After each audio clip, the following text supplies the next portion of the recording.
جو ہے orange train کا وہ اٹھا کے لاہور کیوں لے آئے؟ سارا پیسہ لاہور پہ تھوپ دیا اور سارے پنجاب کو بھی محروم رکھا. گرین لائن بس سروس کی بھی تو بات کرتے ہیں یہ لوگ. ہاں گرین لائن بس سروس کی بھی بات کرتے ہیں اور بھی بہت سی باتیں کرتے ہیں, لیکن یہ ہے کہ کھربوں روپے کی انہوں نے کی ہے اپنا کرپشن. اور سب سے اہم بات یہ ہے کہ کراچی میں کھڑے ہیں اور یہ ہمت نہیں ہے کہ یہ کہیں کہ 13 برس کراچی کے لوگوں کو پیپلز پارٹی نے نوچ نوچ کے کھایا ہے. بالکل. ایک چھوٹی سی بریک سے واپس آ کے ہارون صاحب مزید بات کرتے ہیں. ایک بریک لیتے ہیں, بریک سے واپس آ کے یہیں سے کنٹینیو کریں گے. Stay with us.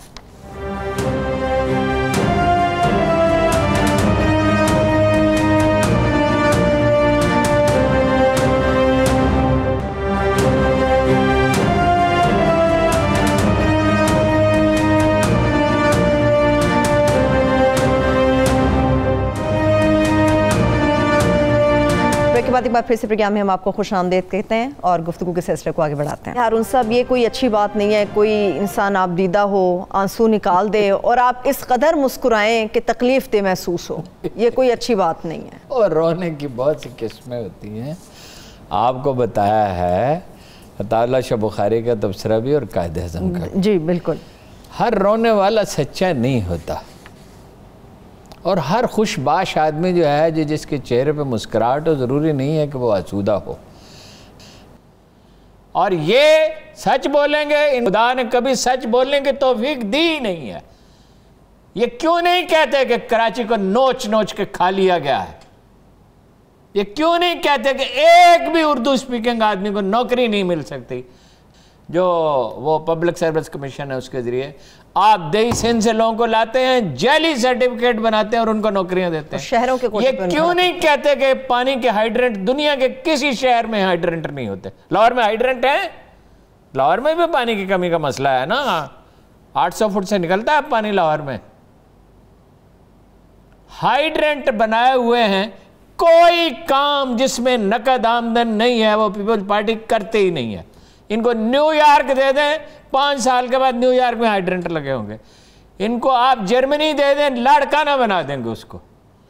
35% بجٹ جو ہے وہ پہلے دن کھا لیا جاتا ہے کسی بھی سڑک کا یا پل کا یا منصوبے کا. چپراسی اور خاک روب کی نوکری بھی بکتی ہے. پولیس میں انٹرفیئر کرنا پڑا آرمی کو کہ بھائی یہ اپنا پولیس کی بھرتی میں جو ہے وہ براہ راست نہیں ہوگی, ورنہ یہ چوروں اور ڈاکوؤں اور ٹھگوں کو 70,000 بوریاں گندم کے غائب ہو جاتی. چوہے کہاں گئے؟ چوہے کوئی 8 فٹ کے چوہے تھے, یہ خود چوہے تھے گندم کھانے والے. تھر میں لوگ بھوک سے مرتے ہیں. تھر میں کیا مسئلہ ہے؟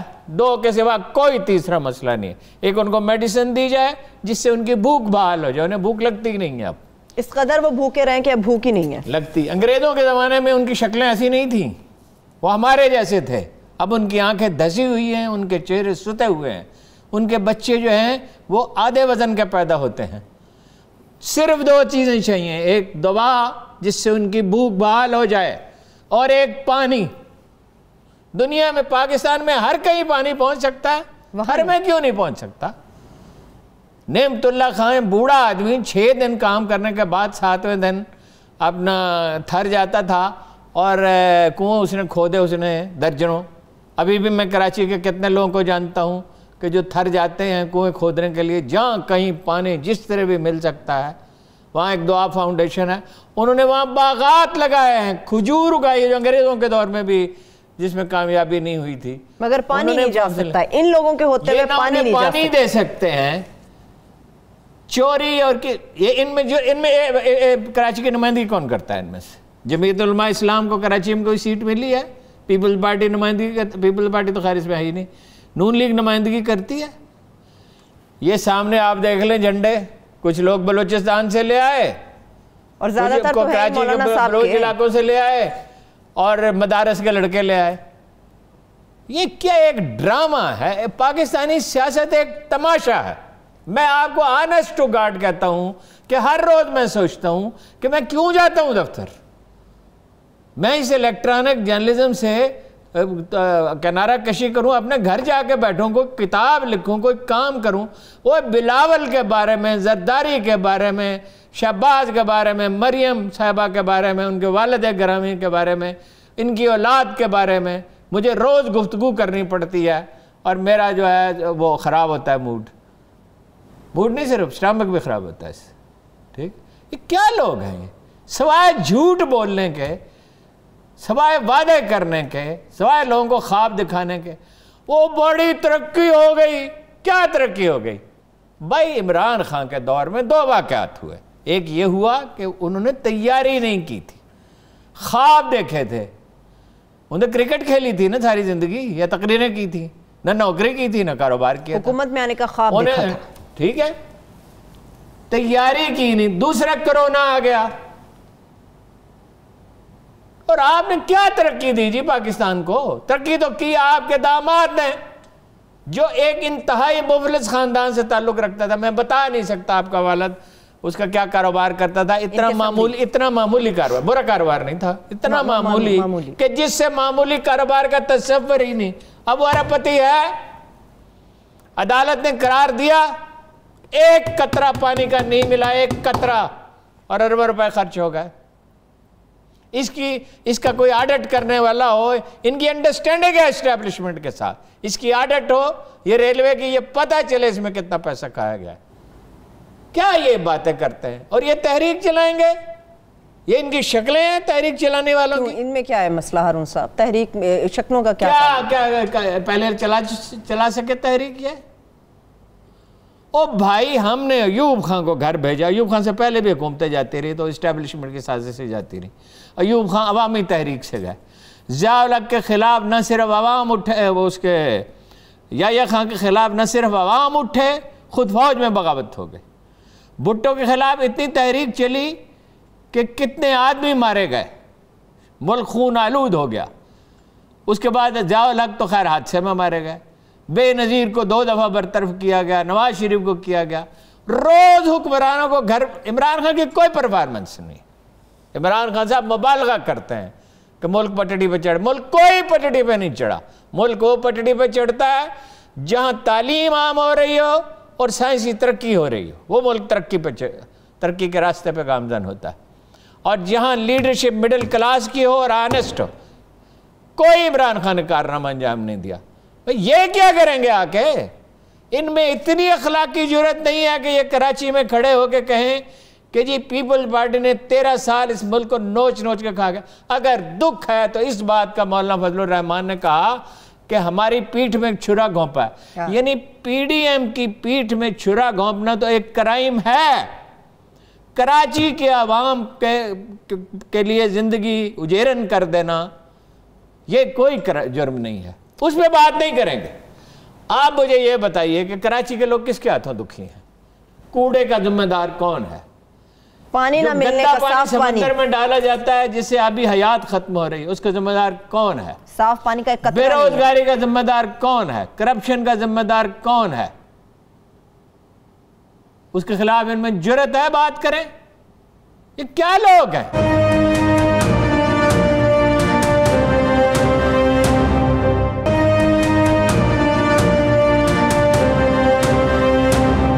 ایک کامن بات ہے ہارون صاحب، بے روزگاری کے اوپر پیپلز پارٹی کا بھی یہ موقف ہے اور پی ڈی ایم کا بھی یہ کہ بے روزگاری کی اصل وجہ تحریک انصاف ہے. دونوں طرف سے سٹیل مل کے حوالے سے باتیں سامنے آ رہی ہیں. آپ نے ملازمین کو نکال دیا. انصاف کی بات کرنی چاہیے. 400-500 ارب روپے ہمارا جاتا رہا. اس دن وزیر خزانہ نے کہا نہیں 300 ارب روپے. آپ کو یاد ہے ہمارے پروگرام میں وہ پہلی دفعہ سرکاری اس میں 300 ارب روپے. یہ ملک متحمل ہو سکتا ہے 300-400 ارب روپے سرکاری اداروں میں، ریلوے میں، پی آئی اے میں، اس میں ضائع ہو رہے ہیں. باقی جو مسائل ہیں اس پہ ہم اتنی دفعہ بات کر چکے ہیں کہ اس کی ضرورت نہیں ہے. سول سروس کام نہیں کرتی، عدلیہ نہیں کرتی، پولیس نہیں کرتی، وغیرہ وغیرہ. عمران خان بھی ذمہ دار ہے، مگر 18ویں ترمیم کے بعد اختیارات تو صوبائی حکومتوں کے پاس ہیں، جس کے اوپر یہ لوگ کہتے ہیں ہاتھ نہیں ڈالنے دیں گے، بات نہیں کرنے دیں گے. پاکستان کو کنفیڈریشن بنا دیا. وہ پونی والا کیا نام ہے اس کا، عطا ربانی، جس کو تاریخ ایک دھبے کے طور پر یاد رکھے گی. نواز شریف صاحب کو 3ری دفعہ وزیر اعظم بننا تھا، ANP کا مسئلہ یہ تھا کہ صوبے کا نام پختونخوا رکھا جائے جہاں پشتون آبادی آدھی ہے، جس کا نام عباسین رکھا جا سکتا تھا، کوئی ایسا نام رکھا جا سکتا تھا. انہوں نے ایبٹ آباد کو خون سے نہلا دیا اور نام رکھا پختونخوا، اس لیے کہ نواز شریف صاحب کو وزیر اعظم بننا تھا. ان کو پتا تھا کہ ہم دوبارہ نہیں آئیں گے، ہمیں سندھ کی بادشاہت چاہیے. سندھ کی بادشاہت تو ان کا کیا رونا ہے؟ رو تو لوگ رہے ہیں اپنے گھروں میں بیٹھے ہوئے. ایک خواہش کے کو لے کر شہباز شریف صاحب بھی روئے ہیں. شہباز شریف صاحب اس لیے روئے ہیں کہ مرنے سے پہلے میں کراچی شہر کی حالت بدلی ہوئی دیکھنا چاہتا ہوں، وہ اس لیے روئے ہیں. شہباز شریف صاحب نے لاہور میں کھڑے ہو کر جلسہ عام میں اعلان کیا تھا کہ طالبان کو کراچی میں دہشت گرد حملے، پنجاب میں دہشت گرد حملے نہیں کرنے چاہیے، باقی 3 صوبوں میں کریں. یہ وہی شہباز شریف. اور کارنامے بتاؤں ان کو آپ کو؟ ضرور بتائیں ہارون صاحب. کافی کبھی بھی سیاست میں اس طرح کی خبر کافی نہیں ہوتی، آپ مزید کارنامے بتائیں. یہ کوئی سیاستدان ہے؟ اتنے سالوں سے سیاست کر رہے ہیں. کرتے رہے نا، ہماری جہالت ہے نا، ہم ان پہ بھروسہ کرتے ہیں. کسی پارٹی میں الیکشن نہیں ہوتے، سب نامزد آدمی، سارے چمچے، ہر پارٹی میں چمچوں کا راج. ابھی مجھے ایک امریکہ سے کسی نے میسج بھیجا ہے، ٹو بیکم انفارمیشن منسٹر آپ کا نام ایف سے شروع ہونا چاہیے. فواد، فراز شبلی، ہاں جی، اچھا، فروخ حبیب، ہاں جی، فردوس عائشہ کوان. اور جس کا نام ایچ سے شروع ہوتا ہے وہ بھیجنے والے کا نام بھی ایچ سے شروع ہوتا ہے. اس کو مطلب یہ ہے کہ دور رہنا چاہیے، بچنا چاہیے خان صاحب سے، اس کے عطاب سے. چمچے پالتے ہیں، ایگو فیڈ کرتے ہیں، نہ ملک کے مسائل کا پتہ ہے، نہ فکر ہے، درد ہی نہیں ہے. دل گیا رونق حیات گئی، غم گیا ساری کائنات گئی. انسانوں کا درد ہی نہیں ہے. وہ بدو نے کہا حضرت عمر سے، تو اللہ کو کیا جواب دے گا؟ میں تیرے پاس آیا ہوں، میں بھوکا ہوں، میرے پاس کپڑے نہیں ہیں. انہوں نے کہا اللہ کے بندے میرے پاس پیسے نہیں ہیں، جیسے ہی پیسے آتے میں دوں گا. اس نے کہا کیا جواب دو گے اللہ کو؟ اس طرح بات کرتے تھے وہ. انہوں نے اپنا کرتا اتارا، یو امیجن اٹ، آدھی دنیا کا حکمران اپنا کرتا اتارا اور اس کو دے دیا. صلاح الدین ایوبی کے اس نے غلام نے کہا، حبشی غلام نے، کہ میری درخواست پہ دستخط کریں اور مہر لگائیں حالت جنگ میں، عکا میں. تو لوگوں نے کہا کہ تم صلاح الدین سے اس طرح بات کرتے، تم سلطان سے اس طرح بات کرتے ہو. اس لیے نہیں کہ وہ بادشاہ تھا، اس لیے کہ he was a very respected person. اس کی تو مدد جس گلی سے گزر جاتا تھا لوگ اس کو اجنبی دیکھ کے اس کی عزت کرتے تھے. تو وہ غلام اٹھا، اس نے کہا وہ تو پڑی دوات اور وہ پڑی مہر، آپ لوگ کیا باتیں کر رہے ہیں؟ تو سلطان ہنسا اور ہنس کے کہا اگر اس نے اپنے لمبے قد کا فائدہ اٹھایا ہے اور دوات اور مہر دریافت کر لی ہے تو کوئی بات نہیں، ابھی مہر لگا دیتے ہیں. تو آپ لوگ اس سے ناراض کیوں تھے؟ کوئی بات نہیں. وہ لوگ تھے جو درد تھا عمر بن عبدالعزیز کے دل میں، درد تھا ٹیپو سلطان کے دل میں. غیر سودی قرضے، the only king in the history of subcontinent. غیر سودی قرضے دیے جاتے تھے ہر بے روزگار. ان کو کہاں ہارون صاحب، ان سیاستدانوں کو ہم کہاں ان لوگوں کے ساتھ ملا سکتے ہیں؟ یہ تو ان کے قریب سے نہیں گزرتے. کوئی انسانوں والی تو بات کریں، پارٹیوں میں الیکشن ہی کرا دیں. یہ بلدیاتی الیکشن پہ کمٹ کریں، یہ کمٹ کریں کہ ہم پولیس کو ٹھیک کریں گے، یہ کمٹ کریں کہ عدلیہ میں ہم اپنی پسند کے لوگوں کو بھرتی کرانے کی کوشش نہیں کریں. کمٹمنٹس تو تحریک انصاف نے بھی کی تھی، کون سی پوری کر لی ہارون صاحب انہوں نے؟ میری مراد یہ ہے کہ اس پہ عمل کریں. چلیں یہ تو آپ ان کو کریڈٹ دیتے ہیں کہ 20 گھنٹے کی لوڈ شیڈنگ تھی، نون لیگ نے ختم کیا، امن بحال ہوا، آپ نے خود مانا کہ ہاں نواز شریف صاحب نے رکاوٹ کھڑی کوئی نہیں کی.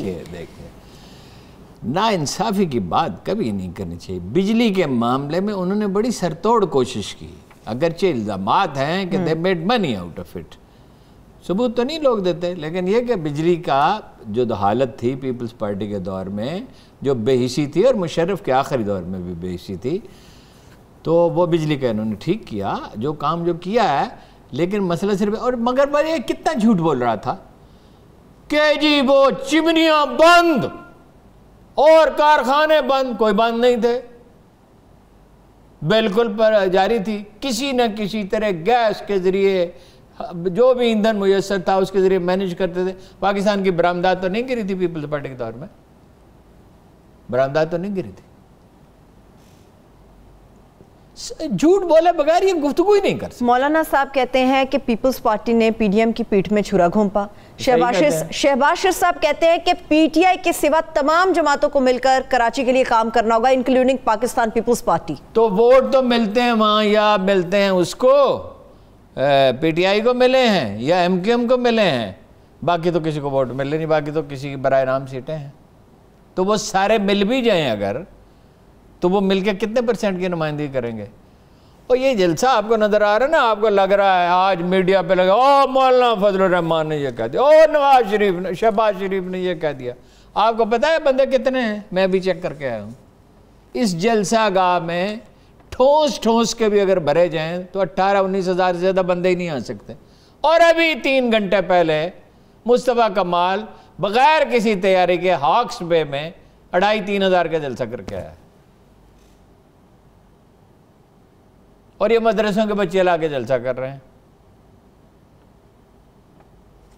کیوں آپ مجھے غصہ دلاتی؟ نہیں، غصہ نہیں دلاتی ہارون صاحب، آپ سے میں نے کل بھی بات کی تھی، مدرسے کے بچے ہوں یا کہیں کے بھی بچے ہیں پاکستانی، وہ ہمارے شہری ہیں۔ وہ شہری مدرسوں کے بچوں کا کام تعلیم حاصل کرنا ہے، سوائے قیام پاکستان کے۔ قائد اعظم نے کبھی اجازت نہیں دی طالب علموں کو تعلیم اداروں سے باہر نکلنے کی۔ جب ملک بننے کا مسئلہ تھا تو اس وقت تو ایک قوم کی تقدیر کا فیصلہ ہونا تھا آنے والی تمام صدیوں کے لیے، صرف اس وقت اجازت دی۔ یہ ملک بچانے کے لیے، وہ کہتے ہیں ملک بچانے کے بچوں سے یہ پوچھیں جو جلسے میں آئے ہیں آپ کیوں آئے، وہ یہ بتا نہیں سکتے وہ کیوں آئے۔ یہ کہتے ہیں کہ یہ تحریک انصاف سے ملک بچانے کی تحریک ہے ہارون صاحب، اسی لیے مدرسے کے بچے آئے ہیں۔ عمران خان کوئی ہٹلر ہے، کوئی مودی ہے؟ وہ تو ثابت کر رہے ہیں۔ نہیں، ان کے کہنے سے کیا ہوتا ہے؟ عمران خان ویسے ہی ہے جیسے یہ ہیں، with one difference کہ وہ نقد وہ پیسے وہ فیکٹری نہیں لگاتا اور وہ رشوت نہیں لیتا، with one difference۔ باقی نہ یہ ان کو یہ ہے کہ تجربہ ہے سیاست کا، اس کو سیاست کا فہم نہیں ہے، تجربہ نہیں ہے۔ وہ بھی خوش آمدی پالتا ہے، یہ بھی خوش آمدی پالتے ہیں، وہ بھی سسٹم میں بلیو نہیں کرتا۔ وہ کہتا ہے میں ٹیکس لے کے دکھاؤں گا، میں ٹکٹ دوں گا، میں یہ کروں گا۔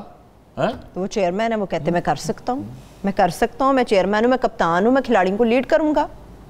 کبھی کسی اکیلے کپتان نے کبھی کوئی کرکٹ کا میچ کھیلا ہے؟ پوری ٹیم کام کرتی ہے، پوری ٹیم کام کرتی ہے۔ ہمیشہ ایک اصول یاد رکھیے، وہ قوم ترقی کرتی ہے، اسے امن، استحکام اور عدل نصیب ہوتا ہے جو جاگتی ہے۔ یہ ایک سوئی ہوئی قوم ہے تاریخ کے چوراہے پہ، اسے انصاف اس دن تک نہیں ملے گا۔ اس میں زندگی ہے۔ آپ کے سامنے میں نے ٹیلی فون کیا کہ کشمیری مہاجرین کے کچھ مکان زیر تعمیر ہیں ایک صاحب کو، تو اس کے لیے 50 لاکھ روپے چاہیے، ان کا 25 لاکھ تو مجھ سے لے لیں ابھی کل صبح آ کے۔ خیر اس قوم میں ہے، ادراک اور شعور نہیں ہے سیاست کا۔ چلیے میں اب آپ کا موڈ تھوڑا سا ٹھنڈا کرتی ہوں ہارون صاحب۔ ہمارے لیے بھی یقین طور پہ بہت بڑی خبر ہے کہ ہمارے پروگرام مقابل میں جو خبر آپ نے دی افغانستان کے حوالے سے، اس کی تصدیق باقاعدہ طور پہ ایران کے سرکاری ٹی وی کی طرف سے اور پریس کی طرف سے ہو گئی۔ یہ ذرا لوگوں کو ریمائنڈ کرائیں کہ آپ نے کیا خبر ایسی مسلسل 3 دنوں سے دی اسلحے سے متعلق اور افغانستان سے متعلق؟ دیکھیں جی، ون شوڈ بی آنیسٹ، خبر میں نے ضرور دی لیکن اس کا کریڈٹ عیسیٰ نقوی صاحب کو ملنا چاہیے۔ انہوں نے دریافت کیا، میں نے بھی اس پہ کچھ کام کیا۔ ہمارے پروگرام مقابل میں بھی کریڈٹ نا ہارون صاحب، عیسیٰ نقوی صاحب ہمارے ساتھ آئے، ظاہر ہے کسی پروگرام میں نہیں آیا، ٹیلی ویژن کے کسی پروگرام میں نہیں آیا۔ ہم نے اطلاع دی کہ نائٹ ویژن ہیلی کاپٹرز کے ذریعے آ رہا ہے اسلحہ پنشیر میں، ٹھیک ہے۔ علی امام علی جو ریمانوف ہیں، روس میں نام اسی طرح رکھا جاتا ہے، رحیم ہے اصل میں، وہ ساتھ نوف لگا دیتے ہیں، جیسے ہمارے مسٹر لگا دیا جاتا ہے یا کچھ لگا دیا جاتا ہے، وہ سمجھیے کہ روسی زبان کا انفلوئنس ہے۔ ان کو یہاں بلایا گیا، آپ نے دیکھا ہوگا کہ وہ خوش نہیں تھے، ان کی باڈی لینگویج کہہ رہی تھی کہ میں مجبوری سے آیا ہوں۔ اور یہ کون لوگ ہیں؟ یہ افغانستان میں جو تاجک ہیں نا، مجھ سے بڑی غلطی ہوئی اس دن، مجھے اس کا اعتراف کرنا چاہیے کہ میں نے ان کو ایرانی النسل کہا، یہ ایرانی النسل نہیں ہے، یہ تاجک ہیں، تاجک ایک الگ نسل ہے، ایرانی ایک الگ نسل ہے، ایرانی پیور آرینز ہے۔ یہ سٹالن نے جب ظلم و ستم کا بازار گرم کیا تو یہ تاجک وہاں سے آئے، جوزف سٹالن، جیسے ہمارے ہاں تاتاریون نسل کوئٹہ میں آئے جنہیں ہم ہزارہ کہتے ہیں، افغانستان سے آئے جو تنگ دستی تھی وہاں پہ، یا ایران میں کوئی پریشانی تھی، کوئی نہیں تھا۔ جنرل موسیٰ خان ہیں جو وہ کمانڈر ان چیف تھے تو ایوب خان سے کہہ کے اجازت دلوا دی کہ ان میں سے جو بھی ایران سے آئیں گے یا افغانستان سے آئیں گے تو ان کو پاکستان میں پناہ دی جائے گی۔ یہ اس زمانے میں آئے۔ یہ ہے کانفلکٹ، بنیادی طور پر ہے تاجک پشتون کانفلکٹ۔ یہ تو کلیم کرتے ہیں ہم 40% ہیں، لیکن یہ ہے کہ ماہرین یہ کہتے ہیں کہ 25، جو لوگ جانتے ہیں افغانستان وہ کہتے ہیں 25%۔ ٹھیک۔ اب وہاں سے آ رہا ہے اسلحہ، آپ کو بتا چکا ہوں وہاں انڈیا کا ایک اڈا بھی ہے۔ جی آپ نے بتایا تھا، لیکن خبریں تھی کہ شاید اب اس میں 2 سوالات میرے ذہن میں پیدا ہوتے ہیں۔ وہ سوالات یہ ہیں کہ یہ تو روس کا دائرہ اثر ہے، اس کی مرضی کے بغیر کیسے ہو سکتا ہے؟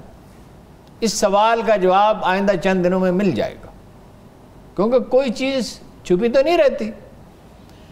روسی اگر یہ بات درست ہے کہ وہاں سے اسلحہ آ رہا ہے، اب ایرانی سرکاری میڈیا جو انٹرنیشنل وہ اس کے لیے ویئرشپ کے لیے ہے، ٹیلی ویژن، میں ان لوگوں سے ملا ہوں جو ایران کا سرکاری میڈیا چلاتے ہیں، تو بڑے بڑے ہال ہیں اور بڑے بڑے اسٹوڈیو ہیں، اور بڑی ایرانی حکومت اس پہ بڑا پیسہ خرچ کرتی ہے اور بڑا ٹیلنٹ جمع کرتی ہے اس کے لیے۔ وہ سرکاری اخبارات بھی لکھ رہے ہیں اور ان کا ٹیلی ویژن بھی کہہ رہا ہے کیسا ہے کہ ایسا ہے، اسلحہ وہاں سے آ رہا ہے۔ اگر یہ درست ہے، جو کہ درست لگتا ہے، ہمارے بھی سورسز نہایت ریلائبل ہیں، تو روس کی مرضی کے بغیر نہیں ہو سکتا۔ اب آپ کہیں گے کہ بھئی روس کی مرضی کے بغیر، آپ ایک طرف انڈیا کا نام لے رہے ہو تو دوسری طرف روس۔ ان سب ممالک کا مسئلہ کیا ہے؟ انڈیا کا مسئلہ تو یہ ہے کہ افغانستان میں استحکام ہونا ہی نہیں چاہیے، ٹائم بائی کیا جائے اور اس دوران ری آرگنائزیشن کر کے باغیوں کو طالبان سے متصادم کر دیا جائے، خانہ جنگی ہوتی رہے، کیونکہ انڈیا کا منصوبہ تو یہ تھا کہ پاکستان کا گھیراؤ کیا جائے چاروں طرف سے۔ انہوں نے ایرانی سرزمین بھی استعمال کی، وہ اس طرح نہیں، ایرانی اتنی اجازت نہیں دے سکتے ان کو، اور انہوں نے افغان سرزمین کو تو دھڑلے سے استعمال کیا اور ان کے انٹیلیجنس ایجنسی کو استعمال کیا۔ امریکہ بھی نہیں چاہتا، آپ کا خیال ہے امریکی ہاتھ پہ ہاتھ رکھ کے بیٹھ جائیں گے؟ تاثر تو انہوں نے یہی دیا ہے کہ بس تاثر تو یہی دیا ہے نا۔ اس وقت تو دیکھیں نا، داعش کے معاملے میں بھی کوآپریشن ہو رہا ہے۔ جب کابل ایئرپورٹ پہ دھماکہ ہوا، کہ قریب دھماکہ ہوا، تو 3 ورژن آئے۔ پہلے تو یہ خیال ہوا کہ یہ راکٹ کا حملہ ہے، پھر جناب امریکیوں نے کہا ہم نے داعش کو ٹارگٹ کیا ہے، پھر طالبان نے تصدیق کی کہ خود کش حملہ آور تھا، اس کو امریکیوں نے ہدف بنایا ہے۔ ٹھیک، تعاون بھی ہو رہا ہے۔ اگر افغانستان میں امن چاہیے تو اس کا ایک ہی طریقہ ہے۔ وہ بریک سے واپس آ کے ایک چھوٹی سی بریک لے کے واپس آتے ہیں، بات کرتے ہیں کہ پاکستان کے اندر امن کے لیے کون سا ایک طریقہ ہے جس کا استعمال کرنا پڑے گا۔ اسٹے ود اس۔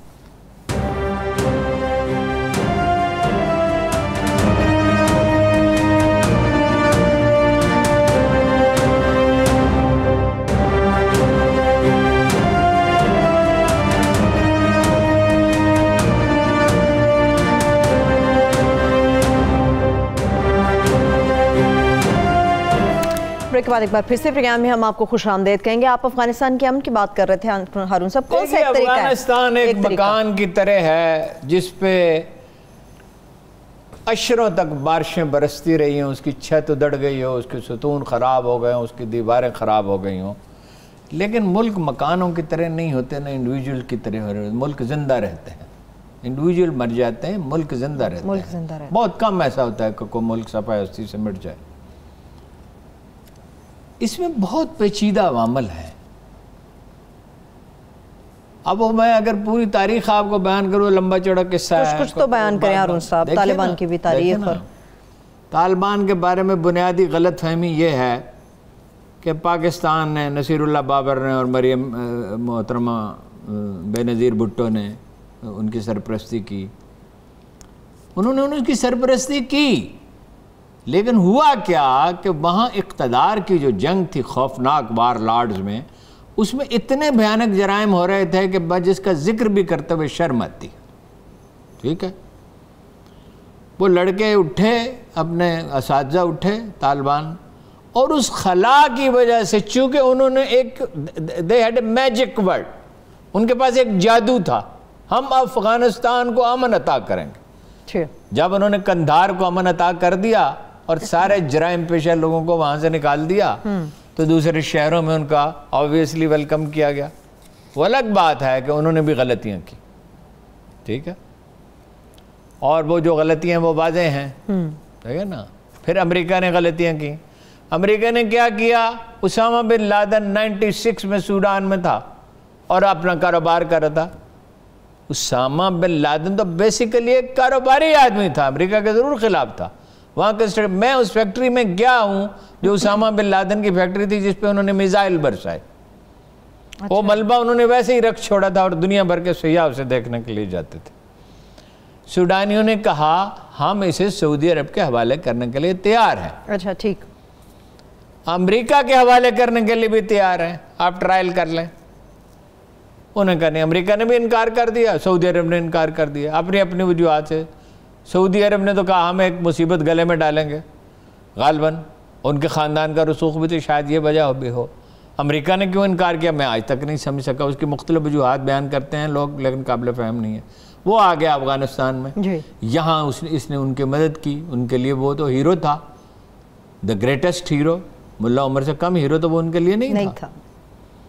اچھا پھر جناب انہوں نے اس کے میزائل برسائے اور خیر 9/11 ہو گیا اور وہ تورا بورا میں آ گیا. امریکی یقینی طور پر اس کو گرفتار بھی کر سکتے تھے اگر چاہتے, اور اگر اس کا خاتمہ کرنا چاہتے تو وہ بھی کر سکتے تھے. وہ تو دیکھیے نا, ایک دیوانہ آدمی تھا جو یہ نہیں سمجھ رہا تھا کہ وہ جذبہ چاہے اس کی نیت نیک ہی اللہ ہی بہتر جانتا ہے, لیکن یہ اس سے ایک سپر پاور کو آپ چیلنج کر رہے ہیں تو عالم اسلام کے لیے اس سے تباہی آئے گی اور افغان عوام کو بھی کچھ نہیں ملے گا اور پاکستان میں بھی خرابی پیدا ہوگی. انہوں نے اس کا ٹھیکہ دیا, ایک آدمی تھا ٹھیکہ امریکی فوج نے, حضرت علی, ایک کمانڈر تھا حضرت علی اس نام کا. اچھا اب اللہ جانے اس نے اسامہ سے پیسے لے لیے یا وہ انکمپیٹنٹ تھا, وہ آ گئے, آپ کو پتا ہے کہ کہیں چھپا رہا. طالبان بھی جو ہے نا, جس طرح لوگ ہمارے دیکھ رہے ہیں نا, یہ ٹھیک ہے کہ اب افغانستان سے تخریب کاری نہیں ہوگی, مگر یہ جو جنت کے خواب دیکھ رہے ہیں نا, ان کو جلدی پتہ چل جائے گا. آج انہوں نے کہا ہے کہ ٹی ٹی پی پاکستان کا داخلی مسئلہ ہے, کل بھی کہا ہے. جی کل بھی انہوں نے بالکل یہ واضح کہا. ٹھیک ہے, میوزک پہ انہوں نے پابندی لگا دی ہے. ڈیورنٹ ڈاؤن کو انہوں نے کہا ہم نہیں مانتے. تو عالمی قوتوں کے سامنے پھر انہوں نے یہ کہا ہے کہ اپنا یہ باڑ لگا جائے, پاکستان نے غلط لگائے. اور 2200 ارب روپے کی سمگلنگ ہوتی ہے, ٹیررسٹ آتے ہیں, ایک ملک اپنی حفاظت کا بندوبست بھی نہ کرے. دیکھیے دو چیزیں لازم ہیں اگر افغانستان میں من چاہیے. دنیا کو نیگیٹو تھنکنگ چھوڑنی ہوگی. امریکہ نے 120 سے اوپر جنگیں لڑی ہیں, لیٹن امریکہ میں 2 دفعہ, عراق میں, ویتنام میں, افغانستان میں, اور اس پہ کتنا پیسہ خرچ کیا ہے؟ 100 trillion. 200 trillion dollars. 200 trillion dollars. Now you imagine it. کسی دن اس کا حساب لگائیں گے. 200 ٹریلین جس راستے پہ ابراہم لنکن اور جارج واشنگٹن اور اس کے فاؤنڈنگ فادرز نے جس راستے پہ ان کو لگایا تھا, کیا تھا؟ انصاف, تعلیم, سائنسی تحقیق, 3 اس کے بنیادی پلرز. جمہوریت تو تھی ہی, ٹھیک ہے. اگر 200 ٹریلین ڈالر جو ہیں وہ سائنس اور تعلیم کی ترقی پہ صرف ہوتے, دیکھیں نا چین میں اب 200 من تک کا ہدف حاصل کر لیا گیا چاول پیدا کرنے کا. یہ سائنسی ترقی ہی سے ممکن ہوتا ہے نا. مطلب پاکستان میں میری آنکھوں کے سامنے یہ واقعہ ہوا ہے کہ 7-8 من گندم ہوتی تھی اور 60 من تک پہنچ گئی. اگر کوئی کسان پڑھا لکھا ہے, سمجھدار ہے, تو 60 من گندم بہتر پتا تھا کہ کیسے بغیر کھاد کے اگا سکتا ہے 60. اگر یہ $2 ٹریلین یہ صرف امریکہ پہ خرچ ہوتے 200 ٹریلین تو امریکہ اتنی بڑی طاقت ہوتا کہ تاریخ انسانی میں اس کی کوئی نظیر ہی نہ ہوتی. اور اگر یہ بنی نوع انسان پہ خرچ کرتے تو دنیا کا کوئی آدمی نہ بھوکا سوتا، نہ کوئی دوا سے محروم رہتا، نہ کوئی تعلیم سے محروم رہتا. مگر یہ جو مسئلہ ہے نا، غلبے کی جو جبلت ہے انسان کی، یہ جو گمنڈ پیدا ہو جاتا ہے طاقت سے، جو ایک SHO میں بھی پیدا ہو جاتا ہے. امریکہ تو ایک سپر پاور ہے. آج امریکہ ذلیل و خوار ہے، ٹھیک ہے، اور چین جو ہے وہ سر اٹھائے کھڑا ہے. لوگ کہتے ہیں نا جب اخباروں میں عام طور اب بھی کلیشے بہت ہوتا ہے میڈیا میں کہ جی امریکہ کا صدر دنیا کا سب سے طاقتور آدمی ہوتا ہے. نو، جو چین کا چیف ایگزیکٹو ہے وہ دنیا کا سب سے زیادہ طاقتور آدمی ہے. وہ اپنی پارٹی کی اجازت سے وہ مشاورت سے کام، اب مشاورت تو خیر امریکہ میں بھی ہوتی ہے، کسی بھی ملک میں $500 بلین کی انویسٹمنٹ کر سکتا ہے. کسی بھوکے افریقی ملک میں جس کے پاس مثلا وہ اگر افغانستان میں دنیا پازیٹیو طریقے سے سوچے، اس کے پڑوسی بھی، سپر پاور بھی، روس بھی، امریکہ بھی، پاکستان بھی مدد کرے ان کے پاس فیول بھی ہے. آپ کی اطلاع کے لیے افغانستان میں پٹرول بھی ہے، لیتھیم بھی ہے، تانبا بھی ہے، سونا بھی ہے. سونا کہتے بہت بڑی تعداد. نہیں، سونا تو جی کوئی چیز ہی نہیں لیتھیم کے سامنے. اگر چینی ان کی مدد کر رہے، اگر اس نے فائنانشیل کرائسس سے نکلنا ہوا تو چینی آئیں گے اس کی مدد کرنے کے لیے. گلبدین حکمت یار آج میڈیا سے جو بات کر رہے تھے اس میں انہوں نے کہا ہے کہ چائنا تو افغانستان کے اندر تجارت کرنا چاہتا تھا مگر امریکیوں نے اسے روکے رکھا ہے. امریکیوں نے روکے رکھا، انہوں نے چینی کمپنی. اور خوراک کا مسئلہ تو ہارون صاحب حکمت یار نے ایک اور بڑی اہم بات کہی ہے. حکمت یار نے ایک اور اہم بات کہی ہے. اس وقت سب سے سین باعث حکمت یار، اس نے ایک تو طالبان کی حمایت کا اعلان کیا. حالانکہ طالبان کی حمایت کا اعلان کا مطلب آپ کو پتہ کیا ہے؟ جیسے آپ کسی پیر کے مرید بن جائیں، آپ انہیں مشورہ نہیں دے سکتے. آپ کو اندازہ نہیں ہے کہ مذہبی لوگ جب اقتدار میں آتے ہیں ان میں کتنا خبط عظمت ہوتا ہے. دوسرا اس نے کہا کہ لوگ کیا چاہتے تھے؟ لوگ چاہتے تھے غیر ملکی چلے جائیں. لوگ چلے گئے، غیر ملکی چلے گئے. اب جب تک سب مل کر، یہ 92 میں بھی حکمت یار کہتا تھا، جب یہ تو اس کو تو مغربی میڈیا نے مغربی میڈیا نے اس کو ثابت کیا نا کہ وہ اس کو کیا کابل کا قاتل اسے کہتے تھے، بچر آف کابل. پھر وہ دیکھا بات یہ ہے اب اس نے کہا ہے کہ سب مل کے کام کریں گے تو حالات ٹھیک ہوں گے. پاکستان برین ڈرین ہو رہا ہے. اب وہ رو رہے ہیں. اب انہیں سمجھ آئی ہے طالبان کو کہ یہ تو سارے انجینئر، ڈاکٹر، IT کے ماہرین، انٹرپرینور، بزنس مین چلے گئے تو سرمایہ چلا گیا تو پھر کہاں سے کھڑے ہوں گے؟ کل GHQ میں ہے بریفنگ. اچھا، کشمیر کمیٹی کے اور ڈیفنس کمیٹی کے، سینٹ کے اور قومی اسمبلی کے ارکان کو بریفنگ دی جائے گی. پاکستان پوری کوشش کر رہا ہے. یہ اپوزیشن جو تنقید کر رہی ہے نا کہ جی وہ چلے آ رہے ہیں لوگ وہاں سے اور آپ ان کو کیوں؟ بھائی اقوام متحدہ نے کہا ہے آپ کو، آپ بین الاقوامی قوانین کے پابند ہیں. تازہ خبر یہ ابھی تھوڑی دیر پہلے مجھے ملی ہے کہ کراچی اور لاہور میں جو یونیورسٹیاں وغیرہ خالی کر کے ان کو رکھنے کا پروگرام تھا اس کو مؤخر کر دیا. ہوٹلوں کا البتہ ہوٹلوں کا باقی. جو ہجرت کا اندیشہ ہے 5 لاکھ تک لوگ آ سکتے ہیں، ان میں زیادہ پاکستان ہے، ایران، مگر ان کو بارڈر پہ رکھا جائے گا. اس کے لیے دنیا سے امداد کی توقع بھی ہے، لیکن بہرحال آپ روک تو نہیں سکتے نا ان کو. پاکستان کو تو اس لیے بھی اپریشیٹ کرنا چاہیے ہارون صاحب، خوراک کا مسئلہ آپ نے بھی اٹھایا تھا کہ افغانستان کے اندر ہوگا، پاکستان کے ذریعے پروازیں جائیں گے کابل اور وہاں پر خوراک بھیجی جائے گی لوگوں کے لیے. وہ تو خوراک اگر نہیں ملے گی لاکھوں اموات باقی ہو جائیں گی. دوسری ایک بہت اہم نکتہ ہے، طالبان اگر آج کی دنیا کے حقائق کا ادراک نہیں کرتے، اگر دنیا سے کم از کم ہم آہنگی پیدا نہیں، یہ نہیں کہ اپنے نظریات سے دستبردار ہو جائیں، تدریج کے ساتھ آگے بڑھیں. قبائلی عہد کا اسلام نہیں چل سکتا. اسلام تمام زمانوں کے لیے ہے. اگر کبھی دنیا میں انسان اتنی ترقی کر جائے کہ بٹن دبا کے یہاں سے 1000 میل کا سفر کر سکے 1 سیکنڈ میں، تو اسلام کے اصول وہی رہیں گے، وہ بدلیں گے نہیں.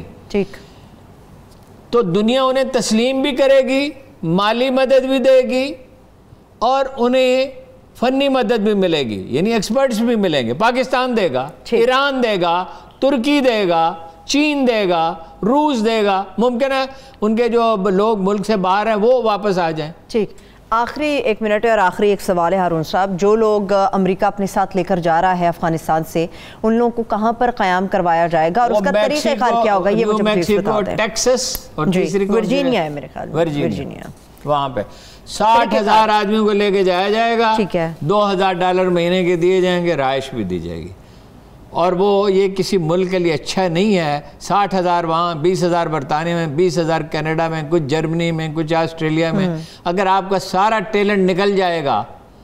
میں نے آپ کو ایک دفعہ ایک بات کہی تھی، وہ کئی دفعہ میں نے کہا، لوگ اس کے جناب عمر ابن خطاب جب کسی ذہین یا فصیح آدمی کو دیکھتے تھے تو اندیشہ پالتے تھے، پھر اسے کہتے میرے پاس ہو، اس کو وہ جو کی ایک روٹی کھلاتے تھے، اولو آئل لگا کے ستو پلاتے تھے، اور اس کو سکھانا شروع کرتے تھے، اور انہوں نے ایسے ایسے لوگ پیدا کیے کہ جو تاریخ میں امر ہو گئے۔ بہت شکریہ۔ اپنی قوم میں ایک استحکام پیدا کرنا ہوتا ہے، امن دینا ہوتا ہے، اسے تعلیم دینی ہوتی ہے، اسے تربیت کرنی ہوتی ہے۔